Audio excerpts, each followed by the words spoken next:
Today's program features. The presentation is going to be very slide oriented, lots of photos, so I hope you can see the screen very well. And what we're going to talk about is our trip here and what the Rotary missions are that are going on right now. You'll see we have three different things we're kind of talking about. So there's a map of Africa. Ghana is dark there. I'm going to leave this microphone for just a second, but when we talk about the west coast of Africa, we're really talking about Senegal down to Gabon and Cameroon, so it includes Nigeria, Ivory Coast, we have Sierra Leone and Liberia. And this is the part of the world that we're talking about. This whole part of the world, the conditions are quite tough. It's really hot there. It's hot there year-round. It doesn't change more than 10 degrees. It's largely tropical. It's very humid. Conditions are tough there. So this year, again, we're there.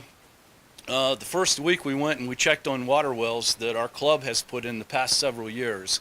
So we spent a whole day driving around looking at our previous water projects with some of the leaders of these villages. We looked at some sanitation facilities that we put in, and this year, of course, for the second week, our primary mission really was the dental and healthcare clinics. All right, so hope you like some of the photography. We got some good pictures this year too. So we've got three different projects that are on the discussion floor for today. One, the Rotary Club of Dallas initiatives, things that we've been doing there for the last several years. Number two, the really big, the elephant in the room is the USAID, which is the U.S. Agency of International Development, and they have partnered with Rotary International, and they have a new WASH initiative. So like our polio initiative that has been ongoing for many years, we see that moving forward probably for another 10 years at a lower level than past levels, since polio is largely solved, not 100%, but we're close. So the new initiative is going to be this WASH initiative, which stands for Water and Sanitation and Healthcare. So if you think about what we're already doing in Ghana, we're like right there. We're overlapping very nicely with what their core values, their core issues are. And then thirdly, as soon as we got to Ghana, we traveled from Accra to Kumasi, and the Rotary Club of Kumasi is doing important work there as well. So again, I was writing some missives while I was there, and one of the quotes that I liked was, "In the end, the difference we make in the lives of those who have nothing is everything." And that's really why we're there. The lady pictured here is at an orphanage that we stopped at near the end of our mission. So first one I want to look at just briefly, but I want you to be aware of this. Again, the RI USAID WASH mission. First of all, more than 6 million people in Ghana have no access to clean water. And why is this bad? Because they drink contaminated water, which is responsible for 70% of the illness and premature death in Ghana. That's a lot of people. So population closing in on 30 million people, 6 million of them still don't have clean water. So the goal of this program is to drill wells, improve toilets and latrines, support hygiene programs, mentor community members, and advocate for water and sanitation services. It's to educate the people there. It's to ensure the sustainability of these efforts. It's to have these efforts grow through the members of these communities so that they gain responsibility and are able to maintain these resources and start doing these things for themselves. We talk all the time about how important education is. Education is the most important thing. What I try to drive home here is there have to be some precursors to education. Number one, if the children and the women of a village are spending all day every day procuring water, hiking 3 miles to get water, and then coming back with these heavy buckets of water, there's not much time for education. So getting clean water in these villages that's convenient and that's safe prevents them from being ill. It gives them the opportunity, the time to start developing educational programs in schools in and around these communities. So water wells is this service that we provide is related to education. It's directly related to education. It's on the pathway to getting education, which is the main way that these people are going to live different lives than their parents and their grandparents did. So interesting thing, earlier Charlie was talking about Uganda. USAID, Rotary International, they started out with a core program and they picked Ghana from 2009 to 2013. they got $2 million towards water wells, drilling water wells. That was the primary project, and now they're in phase 2 of this project, and they selected 3 African countries. The only African country to get selected again for a $4 million grant is Ghana. Other countries were Uganda and Madagascar. So those programs are just starting, and the Rotarians in Ghana are in the process of raising $200,000 as their responsible portion to obtain all this grant money. So the USAID Rotary International efforts, we're going to hear about it for a long time. So 2 maps of Ghana. Again, it's on the west coast. The coast of Ghana is on the south, and the south is the southern coast. That really is our area of operation. If you look at the map on the right, the red is Greater Accra region. Accra is the capital and the largest city in Ghana. We do work in the Greater Accra region. We've done many dental clinics there. We have a lot of our water wells there. In the central region is where Cape Coast is. Cape Coast is where the slave castles are. It's really where Liz is from. She's from that area. And we've done work there as well that you'll see in these slides. And in the western part is where Takoradi and Takoradi Secunde and some of the smaller villages where we work. In fact, we did 2 of our clinics in that western region this trip. So the USAID Rotary International grant covers 7 of these 10 regions. It does not cover the Upper West and Upper East regions up by Burkina Faso to the north. And we see the Ashanti region, where where Isaac is from. The Ashanti region is a huge region, and it has a lot of historical significance and importance in Ghana and all of West Africa. It also contains the city of Kumasi, which is the second biggest city in all of Ghana. And you can see Kumasi on the left map, the little red dot, and you see Accra, and they don't look that far apart. But we know firsthand experience that's about a 6-hour drive.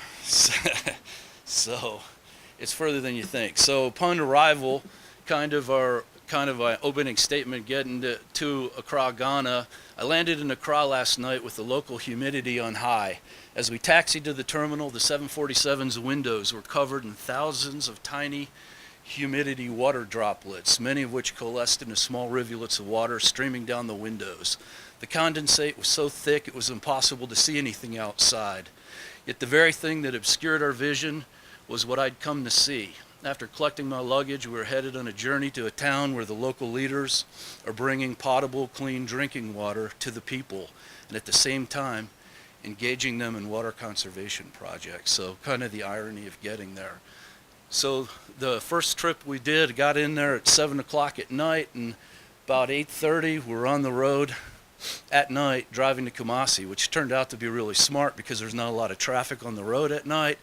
Just big trucks going with their shipments from Accra up to Burkina Faso. Other than that, it was just us. So working with local business, the Kumasi Rotarians, their club's about 30 strong, and they have about 10 or 12 really active members involved in these projects, which is a pretty good sized club for there. The Kumasi Club's the oldest Rotary club in Ghana, and these guys are really dedicated. There's a lot of bankers in this club. And they're working with a local business to provide microloans for 3 purposes. One, for agriculture. They were bequeathed over 800 acres of land, and they're farming this land, growing crops, and they have chicken farms, rabbit farms, ponds where they have tilapia and catfish. They have pigs. They have a bunch of cattle there. So what they're doing is they're getting indigent people, giving them a acre of land and having them farm this land and earn money. And they're actually borrowing money to buy their seed and get their land tilled, and then they have to plant it and take care of it. So they get a loan that they have to repay as their crops come in. So they're trying to, again, teach these people responsibility, not just give them something, but make them work for something and make them pay for it, but give them access to the opportunity to do these things. So in addition to farming, they're doing water wells similarly. So water wells there run maybe $1,400 to $1,600, depending on if they're mechanized or hand pump wells. And they're loaning these communities money from this loan company, and they pay them back with about 10% interest over, say, a year. And so far, 6 months in, they don't have any defaults, which is encouraging. And they've put quite a few water wells in, a lot of which we saw. And then they're also doing a microflush toilet project. Again, their mission overlaps with the WASH program that Rotary International is pursuing. And what is a microflush toilet? It's a toilet that costs about $400 to $450, and it only requires 1 cup of water to flush. That's a big deal when water's in short supply. So we'll show you some of these toilets and how they work. I know everyone here is dying to see toilets. Okay, so so again, they're involving these communities and the people in these communities to build responsibility and pay for these things themselves. So they're becoming responsible partners. The Rotary Club is supporting them and getting them started. And they're embarking on a big 3-stage project. And they have clubs from all over the world, notably a club in Tennessee, one here in Virginia, one in Miami, that are helping them raise money, including our club. Believe it or not, certain members of our club have donated quite a bit of money towards this project. And stage 2 is going to be about a $200,000 project with more water wells and more sanitation facilities. So there on the left, you see Bob and myself sitting down in the office where these micro loans are originated and discussing the project with them. And outside of Kumasi, a short but terrible road, the ride to Obuasi, is where their farms are. Here you see some pepper plants, you see chickens in nice coops, and this family here, they're the chicken farmers. The lady and her children right there live on this chicken farm. And so we're going around Kumasi, around the area in Kumasi with their Rotarians and the people that are helping them out, just like we have a group of people that help us out when we go and do our healthcare projects. So in this one village, we're looking at a hand pump well. And we see quite a few of these, but they're going to be less and less over time, because if you have electricity, it costs very little additional money to make a mechanized well, and the advantages are plentiful. So notable in the picture here, not only is this guy having to pump his water and it takes some time, but you see all the buckets around. All those buckets are people that are in line, families that are in line to pump and get their own water. So when you have a hand pump well, how many access points do you have? Exactly 1. How much storage do you have? None. So what happens if you have a problem with your well? No water. No water until you get it fixed. So mechanized wells are the preferred thing. If you have electricity and you see power lines running in the back on the left there, and you see a 150-gallon poly tank up top, and on the right here you see some of their mechanization for their pumping equipment. And that pump will help us pump water up into that 150-gallon tank, so that if we have our well have a problem, we still have a backup supply. But in addition to this tank, the tank isn't really, the borehole is not always right directly under the tank. A lot of times it is, but it doesn't necessarily need to be. So the advantage of having these mechanized wells, you can have the storage tanks, and here on the right you see the girl in the striped dress getting water, and you see another water access point right to her left. And this is the thing, we can do up to 4 access points with each mechanized well, which means much more efficiency, and people don't have to wait in line all day to get their water. So again, same thing. And the slide on the left, it's a little hard to see, but again, 2 access points, mechanized well. And if you look just to the right of that gentleman's head, you see that there's an old hand pump well that's in disuse, and we saw a lot of those too. We saw a lot of hand pump wells that weren't working anymore. So one of the things we want to do is educate these communities so that they have funds, they have bank funds that have money, so when their well has a problem that they can't fix, they can get it fixed. So again, in the same village, we have a bunch of little kids. The kids are always really friendly, always love to get their picture taken. Everywhere we are, good kids. The microflush toilets, the Kumasi Rotarians started out, they did public toilets, and again they find out the same thing that we find out here in retail stores and other public toilets here. People don't take care of them. So their emphasis has gone to doing these in private homes, but you see where the water goes in, you can wash your hands with a cup of water, the water goes down that red hose. There's a little flap in the toilet. There's a little handle on the left side there. You push the handle, the flap opens up, water and stuff goes down, and then it comes out this pipe out the back. There's always a pipe out the back of the facility, and your liquid waste goes down the tube and is released onto the ground, basically your water and such.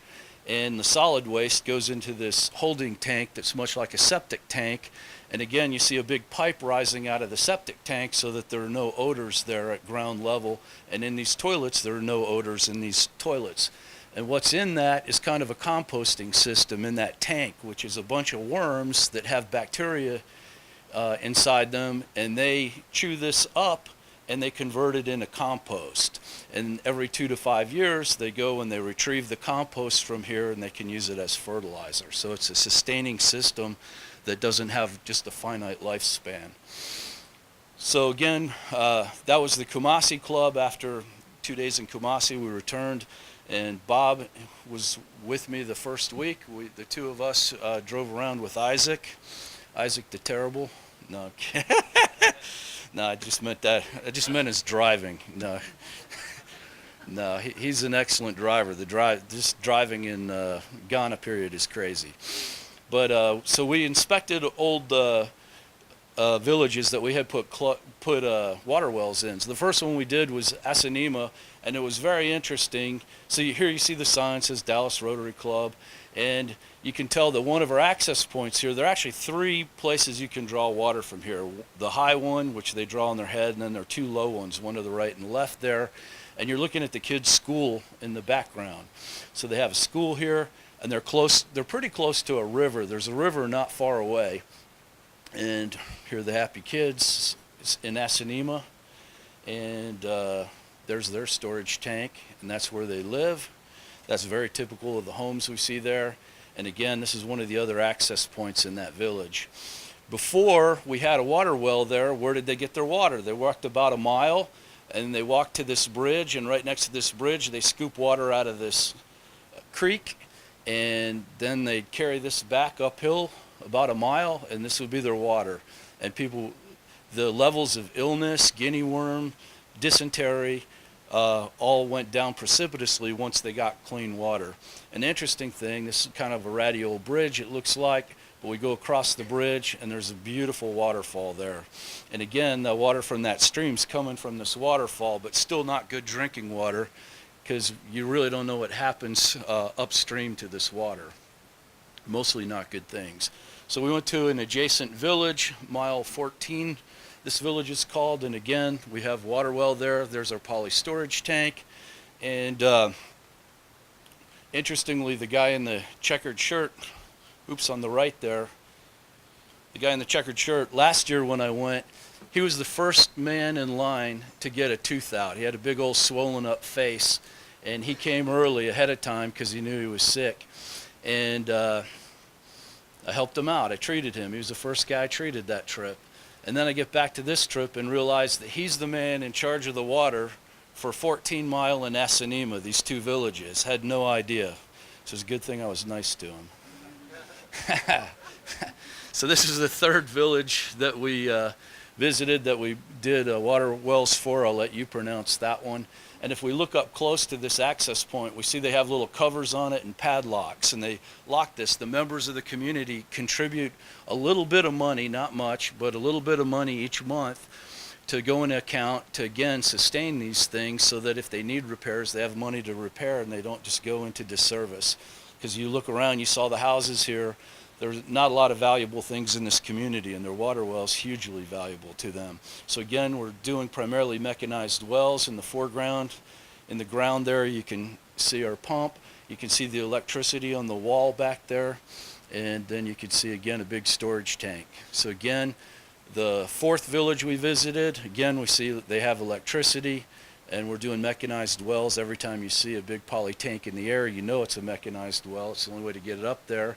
And at this particular village, there's their school, and it's the Salvation Army put the school in for them. So these people are getting help from a lot of different places, and it's good because they need this help.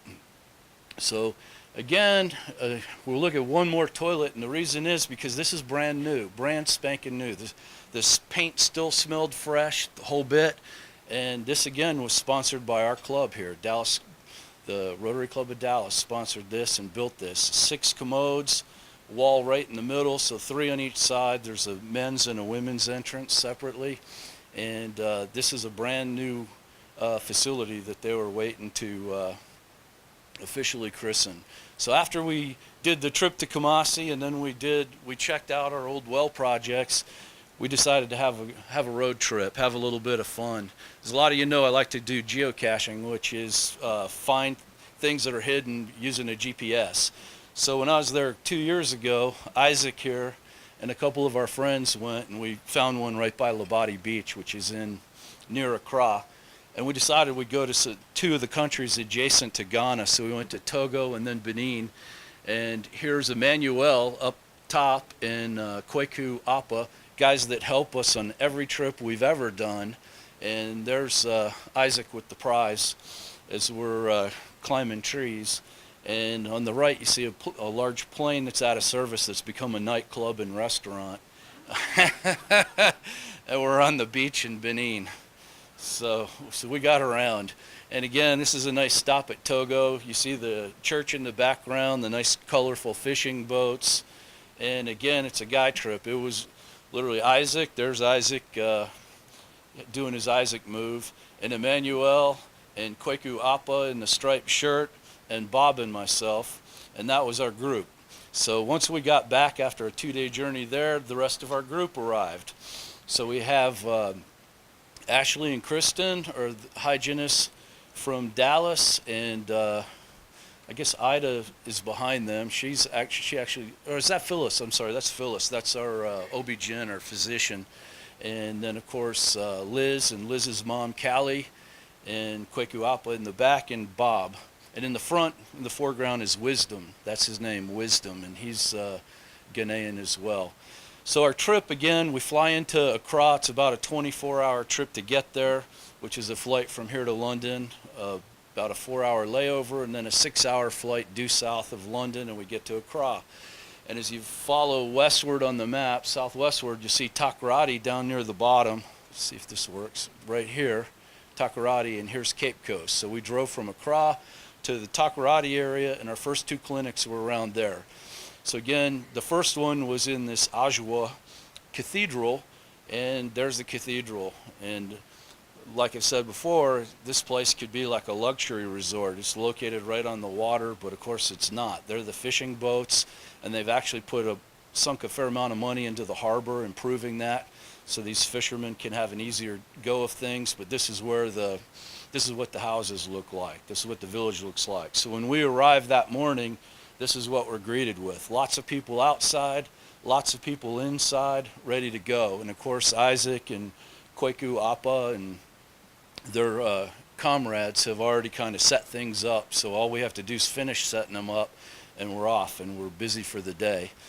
And there we see Bob doing Bob's job, the Bob job. And behind him we have Miss Julie, which is Liz's grandmother, who really helped start these clinics initially. We'll talk about her more in just a minute, but this is our first clinic. There's Wisdom in the foreground, taking blood pressures, recording the names of the people who visited our clinic. And again, we have many helpers. Here you see them wearing Rotary shirts, and all these people are from Ghana, and they're all volunteers who ride on the bus with us and help us do all the things that we need to have done.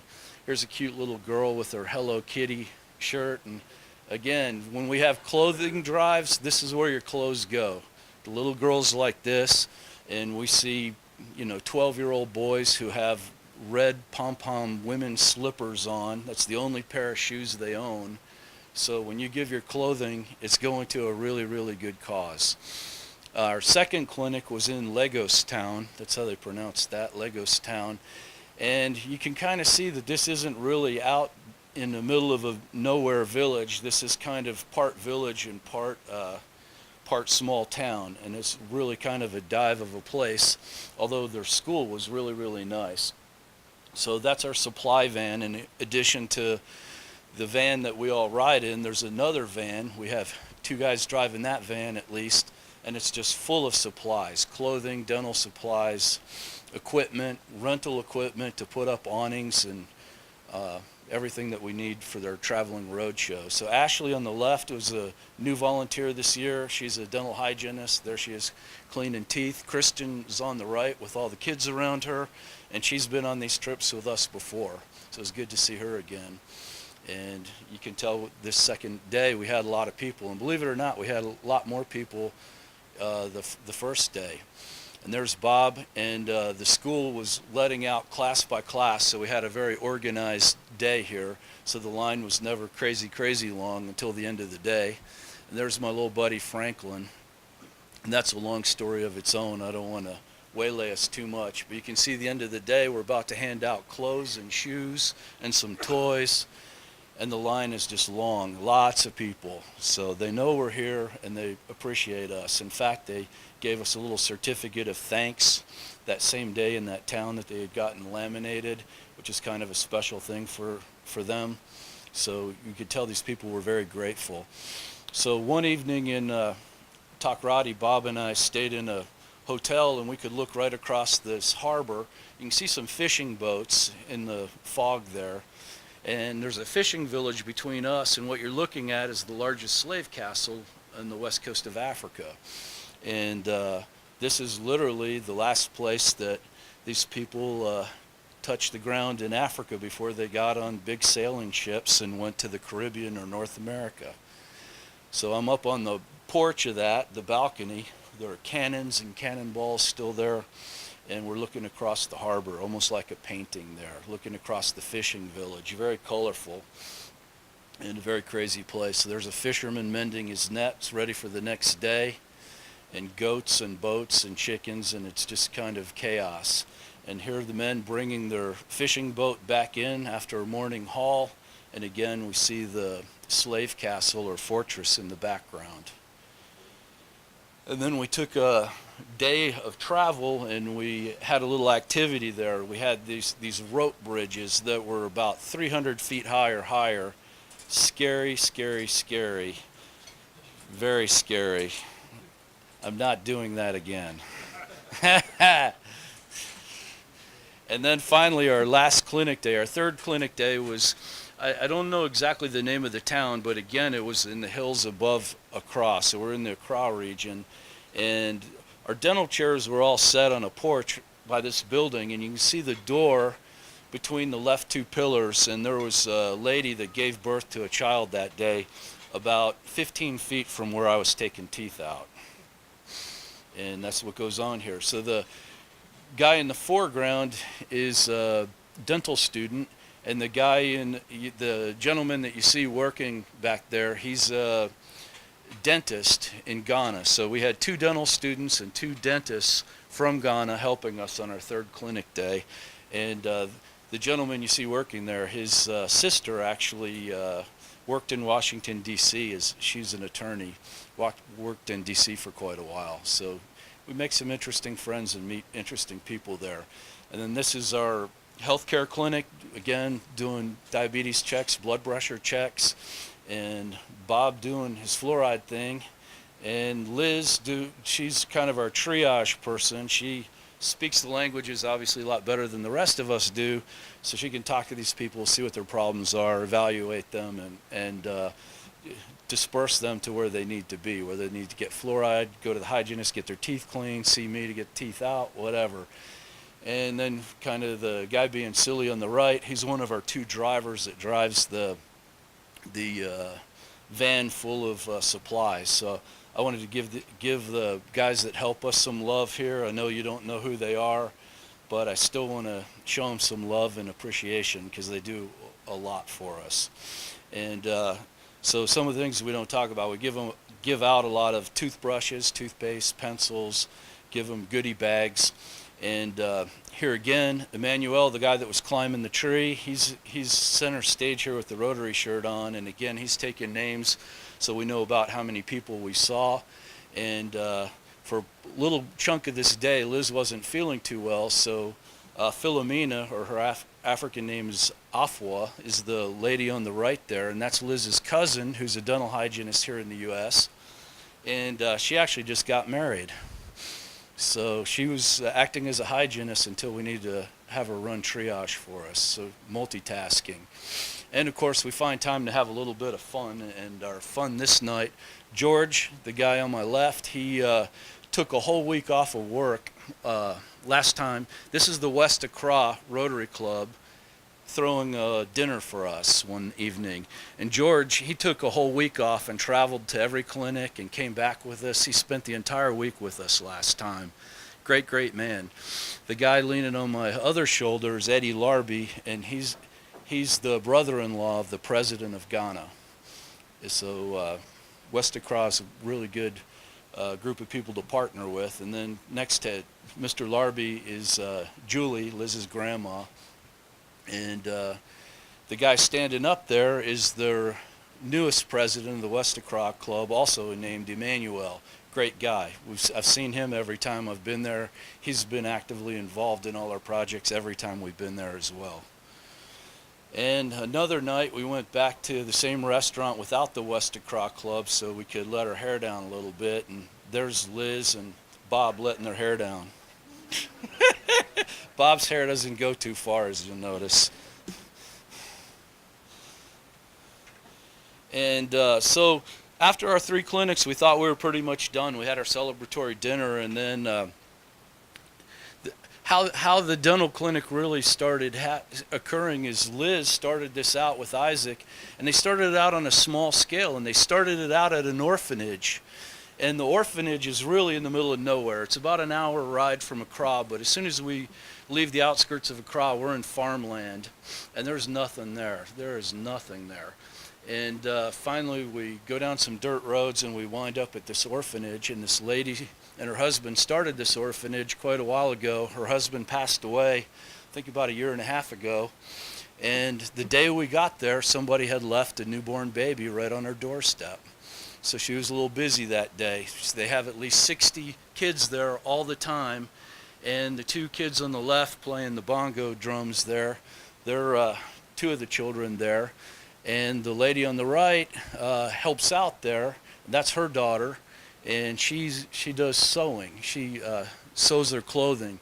So a lot of the clothing, you see the schools, the kids have uniforms, but the uniforms look like they've been passed down about 10 generations. So every village has a couple ladies that are good at sewing. And here's Callie, Liz's mom, who couldn't be here today because Liz left her at home. Sorry, Liz. And here we are. So we're at the orphanage. So what we did is on our way up here, we stopped off at a little grocery store, bought a bunch of rice and other supplies, beverages, all kinds of stuff. We already had a lot of stuff in our van, honestly, clothing, backpacks, all kinds of stuff that we brought, and we just overloaded several tables full of goods for the orphanage. And again, it was really Liz's grandmother that started doing this, started visiting the orphanage and offering them help and assistance. And Liz and Isaac started doing their dental clinics here at this orphanage. So again, there are only 60 kids, 65 kids that are there. So it started on a smaller scale, but Liz was really doing dental work. They were just like kids were laying down on a wooden bench or sitting on a wooden bench. There were no chairs. There wasn't a lot of equipment. So it was kind of a crude effort, but it was an effort, which was more than what they had before. So in our picture on the left, you'll see a young man playing the drums, and he played while they sang to us, and it was really, really good, very touching. You can see his a prosthetic right leg that's fairly crude. And this is one of the boys that Liz treated when he was just a little kid. And so, like I said, Liz's grandmother started this, and Liz continued it, and I was really grateful that they brought us into this. So all in all, it's a wonderful trip. You can see we have a lot of fun there. You can see we do a lot of good there. You can see that the Kumasi Rotarians are doing good in one of the regions that is not covered by the Rotary International USAID grant. Again, they cover 7 of the 10 regions, and the Ashanti or Kumasi region is not one of them. So they're doing their best to cover that region. And then we've worked a lot along the coast for travel reasons, familiarity reasons, and because the West Accra Club is who we've partnered with and has done a good job with us for a long time. So Again, that's all I've got for you. I hope you enjoyed that. Thanks for your attention.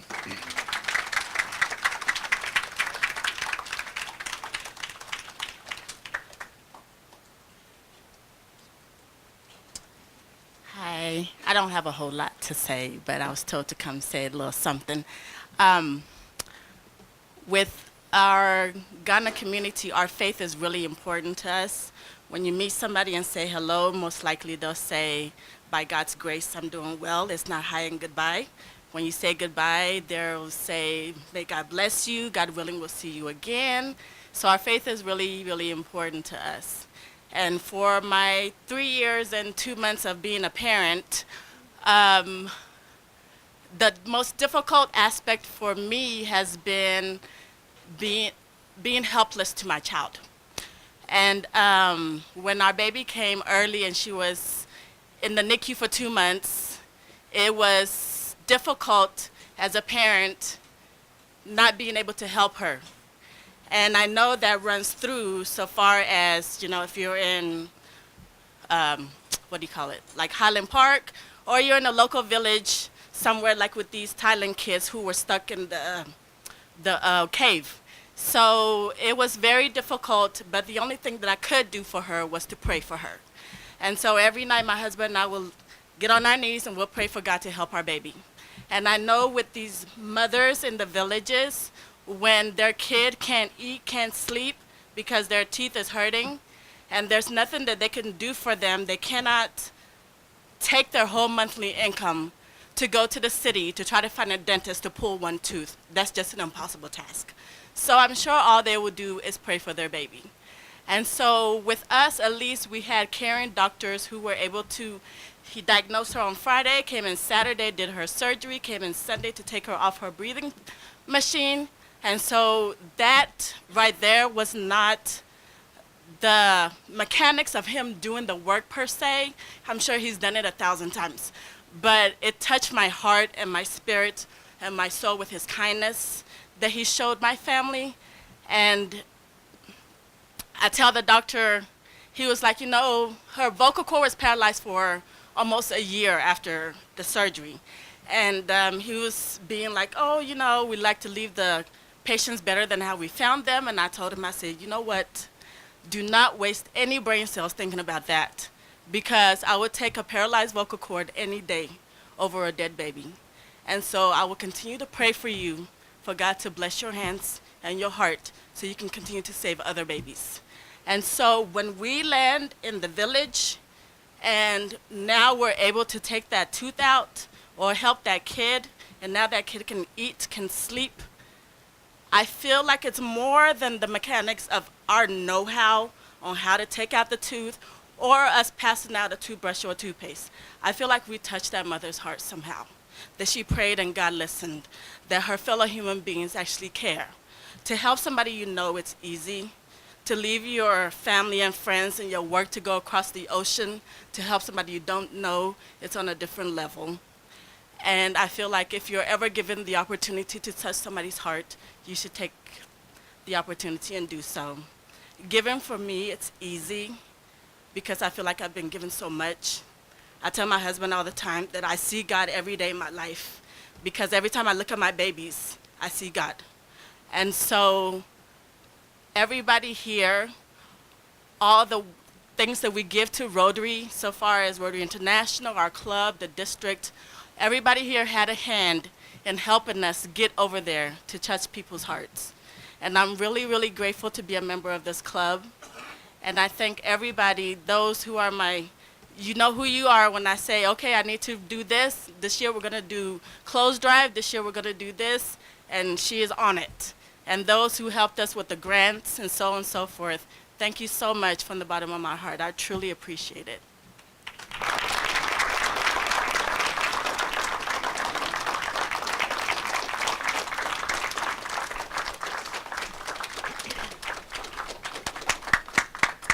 Thank you so much, Dr. Liz and Dr. Ted, and thank you all for staying and listening, because I know we went a little over this time, but it means so much that you got to see all the pictures and hear the personal experience.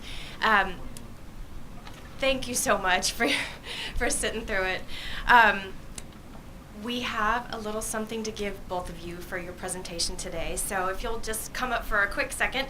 In recognition and appreciation to each of you for your presentation, we would like to give you a very special copy of our history book, which we've been giving for years, but this is special because everybody in attendance today has signed a personalized message for you. So on the inside cover, this is for you, Dr. Liz. These are some of the people that saw your presentation today, and I'm sure their hearts were touched. And Dr. Ted, this one's for you. And in addition to that, we wanted to give you these little crystal globes.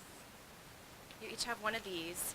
And what this symbolizes to us is just how you've made ripples of change throughout the world with what you're doing. It's incredible what you're doing. So I have those to give to you afterwards as well. So thank you once again.